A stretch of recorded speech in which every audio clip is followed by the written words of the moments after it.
What do you do when someone dares to humiliate you in public? When your pride is crushed, your name stained, and the world expects you to bow your head in silence. Most men react with anger, some with tears, and others with cowardice.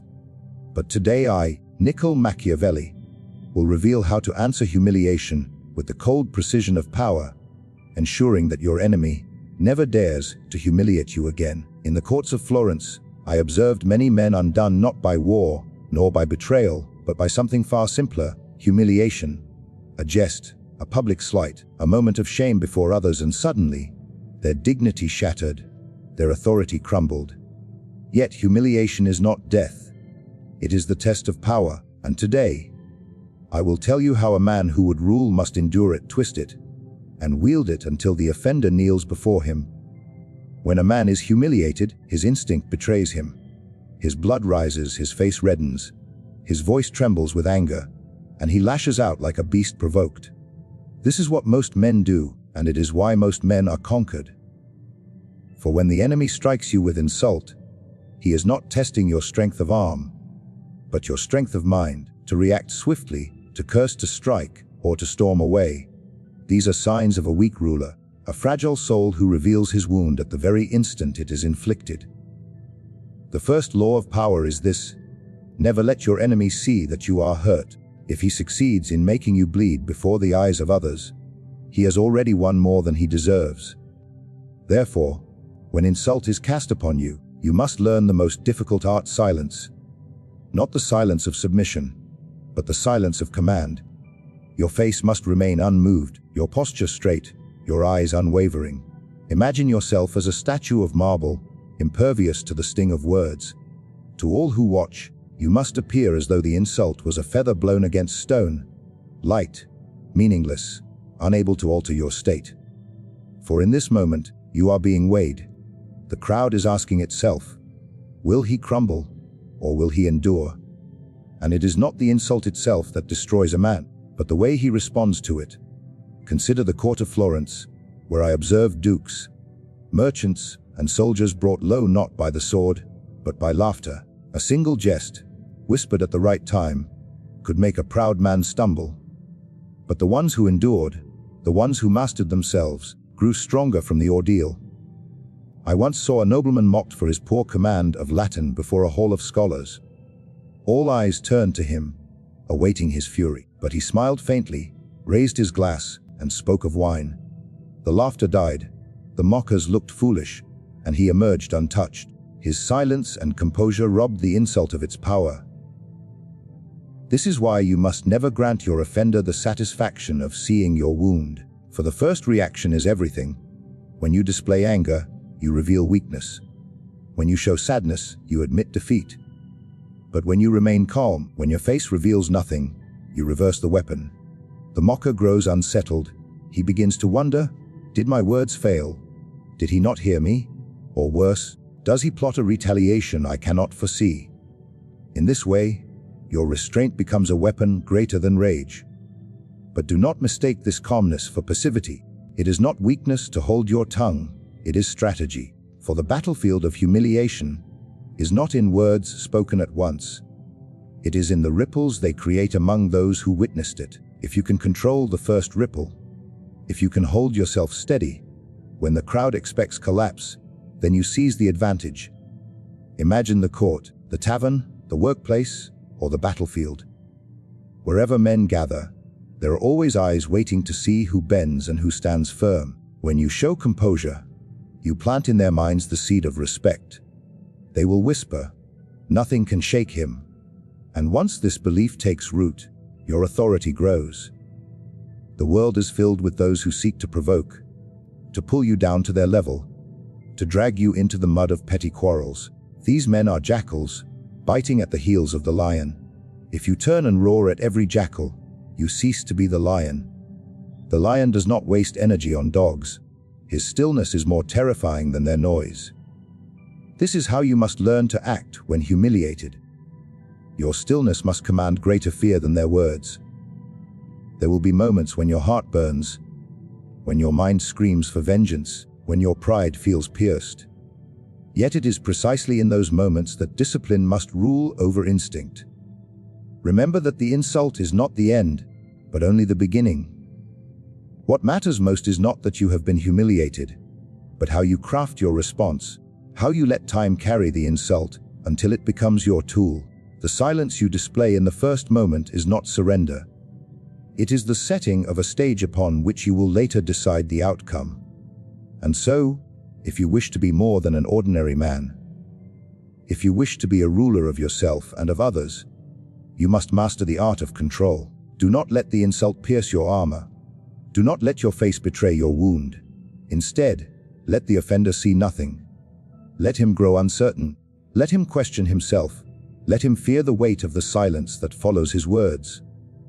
For silence, in the hands of a man of ambition, is not emptiness, it is power. When a man humiliates you, most see it only as an act of cruelty, a wound inflicted upon pride. But the wise man knows it is something far more valuable. Every insult is a message, a mirror held to your face, revealing not only the malice of the one who mocked you, but also the weaknesses he believes you possess. To the ordinary mind, humiliation is a curse. To the mind of a ruler, it is a map. For in the words of an enemy, in the laughter of a crowd, lies the evidence of how the world sees you. And this knowledge is more precious than gold. Think carefully. Why does a man dare to insult you? Why does he choose those particular words, that precise wound, in that exact moment? A fool will tell you it is chance, but nothing in the theater of human pride is chance. If he mocks your appearance, he senses vanity within you. If he jests about your skill, he has seen a weakness in your craft. If he ridicules your authority, it means he believes others will agree with him. Insults are arrows that only fly when there is a target to strike. The question you must ask is, did the arrow land? Because I exposed the mark. Do not dismiss an insult as noise. Study it as a general studies the enemy's formation before battle. Every word reveals intent. Every laugh exposes alignment. If the crowd laughs with your enemy, it shows that they too doubted your strength. If they laugh uneasily, it shows fear of what you might do in response. In this way, humiliation is not destruction. It is revelation. You are being handed information about how others perceive you, about where your armor is thin, about where your fortress needs stronger walls. I have seen princes crumble because they refused to learn from mockery. They silenced their critics with rage, with punishment, with the sword. Yet the truth lingered in whispers. He hides his flaws but does not correct them. Power built on silence alone is fragile. But the one who listens, who studies the very words meant to humiliate him, becomes untouchable. For when an insult reveals a weakness, he does not despair. He strengthens himself until no such weapon can pierce him again. Imagine you are mocked for being unprepared. The fool answers with anger, shouting that he is ready. But the ruler thanks fate for the lesson, then studies, sharpens, and returns so formidable that the insult cannot be repeated. Imagine you are ridiculed for being too gentle. The weak man retreats into bitterness, but the wise man asks, does this gentleness weaken my command? If it does, he hardens himself. If it does not, he wears the insult like armor, turning it into proof of a quality others cannot break. Thus, every insult becomes a step toward greater strength. Understand also that humiliation teaches you about your enemies. The way a man insults you reveals his own fears and desires. If he mocks your wealth, it is because he envies it. If he ridicules your leadership, it is because he covets your place. If he laughs at your failures, it is because he knows your success would crush him. In this way, humiliation is not only about you. It unmasks the true heart of the one who dares to speak against you. And once you know his heart, you can control him. This is why the moment of humiliation must not be wasted on rage or despair. Instead, it must be turned into calculation. Ask yourself, what does this insult teach me about myself? What does it reveal about my rival? What does the laughter of the crowd whisper about their loyalties? What weakness have I allowed to remain exposed? Each of these questions is a key, unlocking doors that most men never see because they are too blinded by emotion. In Florence, I witnessed a commander insulted by his rival during a feast. The rival mocked him for losing a small skirmish, and the hall erupted with laughter. Most men would have struck back with words or steel. Instead, the commander listened, smiled, and drank his wine. Days later, he gathered his forces and reclaimed not one, but 3 strongholds. The laughter died. The insult, which once wounded, had revealed exactly what he needed: the perception that he was weak. By correcting it, he did not merely answer the insult, he erased the possibility of it ever being spoken again. This is the lesson you must learn. Humiliation is not the end of your power, it is the blueprint for its expansion. The insult tells you where your defenses fail. The laughter tells you how the world perceives you, and your calm calculation in the face of it ensures that the same weapon will never be used against you twice. To treat humiliation as defeat is the mistake of the small-minded. To treat it as instruction is the path of those who would rule. When a man is humiliated, his blood burns for revenge. His pride commands him to strike at once, to restore himself before the eyes of all who witness the insult. Yet this is the very trap his enemy sets. To answer immediately is to act like a child, ruled by passion rather than reason. A single impulsive strike may win a fleeting satisfaction, but it often costs far more than it gives. True power does not rage in the moment. It waits, it calculates, and it strikes when the blow will be most devastating. This is the difference between foolish vengeance and strategic retaliation. Understand this well: the man who humiliates you has already measured your impatience. He expects you to rise like a snake struck with a stick, lashing blindly in every direction. He hopes you will show your weakness before all eyes. If you answer in anger, you confirm his victory. But if you remain calm, if you let his words hang in the air without granting them the honor of response, you plant a seed of doubt not only in him, but in everyone who watches. They will whisper, "Why does he not strike back? What does he plan?" And that uncertainty is more terrifying than any instant display of rage. To retaliate wisely, you must first master time. Time is the ally of the patient man, the tyrant of the impulsive one. When insulted, do not think of the next hour, or even the next day. Think of the next week, the next month, the next year. A single humiliation can be repaid 100 times if you are willing to wait until your enemy is vulnerable. Revenge that is swift may feel sweet, but revenge that is delayed becomes eternal. When the offender has forgotten, when he believes himself safe, when he is exposed before others, this is the moment to act.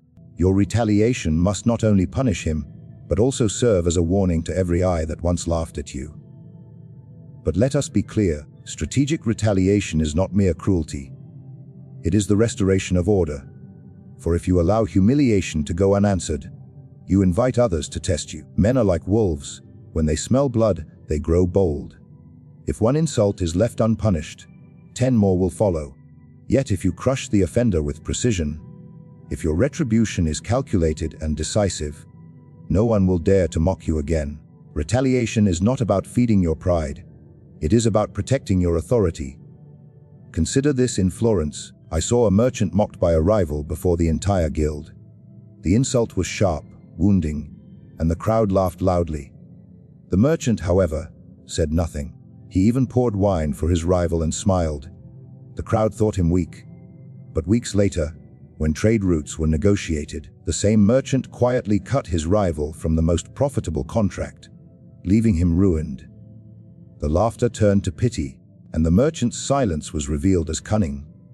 His retaliation did not come with fists or shouts. It came with ruin, and it taught every man present that his calmness was not weakness but calculation. This is the model you must follow. Do not confuse retaliation with impulse. To shout is cheap. To strike in anger is reckless. But to wait, to plan, to orchestrate the downfall of the one who dared humiliate you, that is power. And the beauty of this method is that it allows you to strike in a way your enemy cannot answer. If you hit him in public with words, he may answer with words. If you strike with your fist, he may answer with his own. But if you undermine him quietly, if you take from him the one thing he values most, his reputation, his influence, his security, then he cannot fight back. He is left broken, and you remain untouchable. Strategic retaliation also demands that you never lower yourself to the same weapon used against you. If a man mocks you with words, do not answer with words. That is the battle of children. If a man ridicules you in public, do not fall into the trap of defending yourself in the same arena. Instead, let your answer come from a different battlefield, one of your choosing. In this way, you remind the world that you are not bound by the rules of your enemy. You create your own terms of victory, and in doing so, you rise above him. Learn to cultivate this patience, this discipline of retaliation. When humiliated, let your mind become a ledger. Record the offense, mark the time, and begin to study the offender. Where does he stand strongest?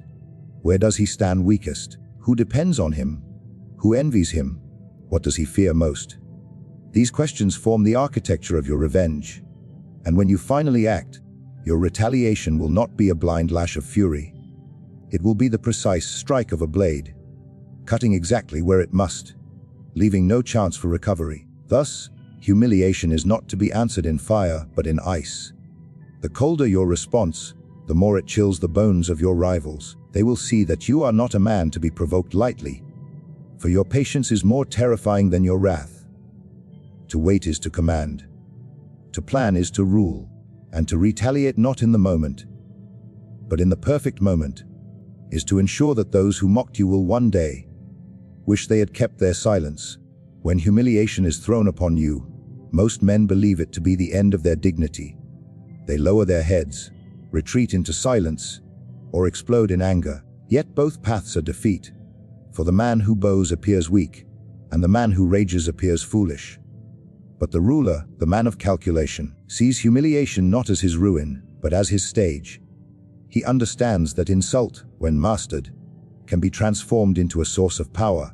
The moment that was meant to bring shame can instead be turned into authority, if handled with the precision of a strategist. The secret lies in separating the public image from the private strike. Before the eyes of the crowd, you must appear untouchable. Let the insult pass over you as though it were nothing. The audience must see a man so secure in himself that no word can unsettle him. This composure itself becomes a weapon, for others admire the strength to remain unmoved where most would stumble. To them, it looks as though your enemy wasted his arrow, while you stand as if armored in steel. By appearing unshaken, you show that your worth does not rest upon the opinion of others, but upon your own unyielding will. But what is hidden from their sight is the truth. You do not forget. You do not forgive. The insult is recorded, examined, and used as fuel. Yet you do not answer in the same place, nor at the same time. You let the world believe you rose above it, and in doing so, you turn the moment of humiliation into a demonstration of your strength. People whisper, nothing rattles him. This whisper alone increases your authority, for the world does not respect the man who quarrels, but the one who rules his own emotions. When the time for retaliation comes, you do not strike with words but with action. Words are fleeting, they vanish with the wind. Actions endure. Imagine the man who dared humiliate you, now finding himself stripped of influence, his allies withdrawing, his plans crumbling. None may connect it to your silence weeks or months before, but you will know. And more importantly, he will know. He will recall the day he mocked you, and he will understand that it was in that very moment he signed his downfall. In this way, the humiliation is reversed. The shame no longer belongs to you. It belongs to him, and it lasts far longer. This transformation also affects the crowd, who once witnessed your disgrace.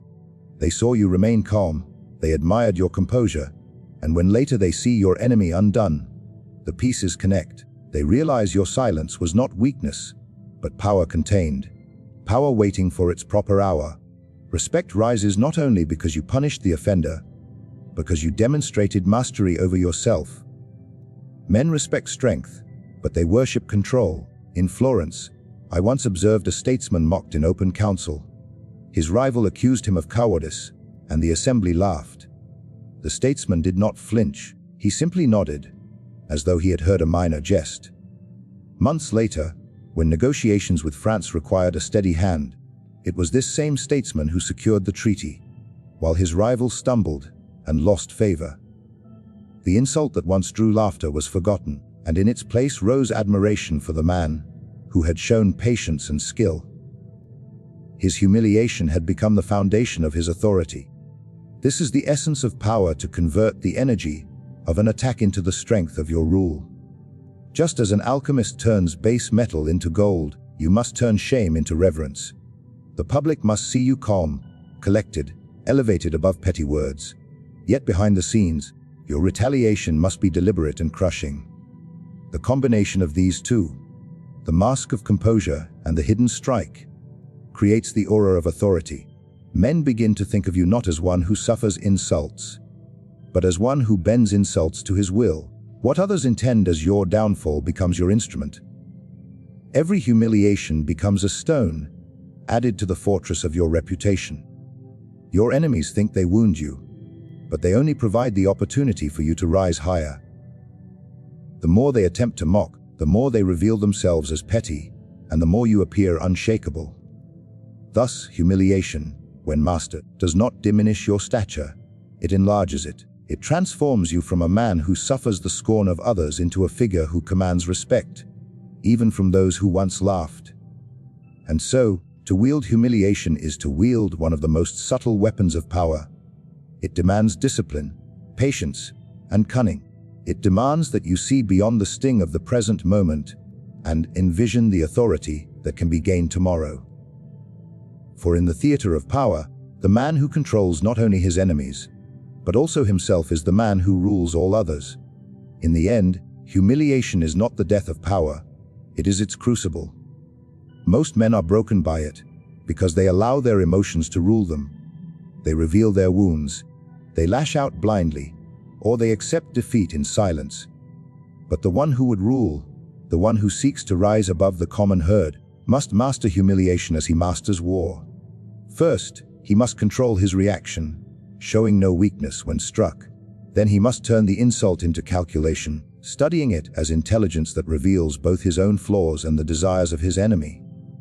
Next, he must abandon impulsive revenge, and instead practice the art of strategic retaliation, striking not in rage, but in precision, when the enemy is most exposed. Finally, he must transform humiliation into authority, using composure to earn respect, and his delayed retribution to establish fear. This is how humiliation ceases to be a weapon against you and becomes a tool in your own hand. For the wise man does not merely endure insult. He bends it, twists it, and fashions it into the very foundation of his power.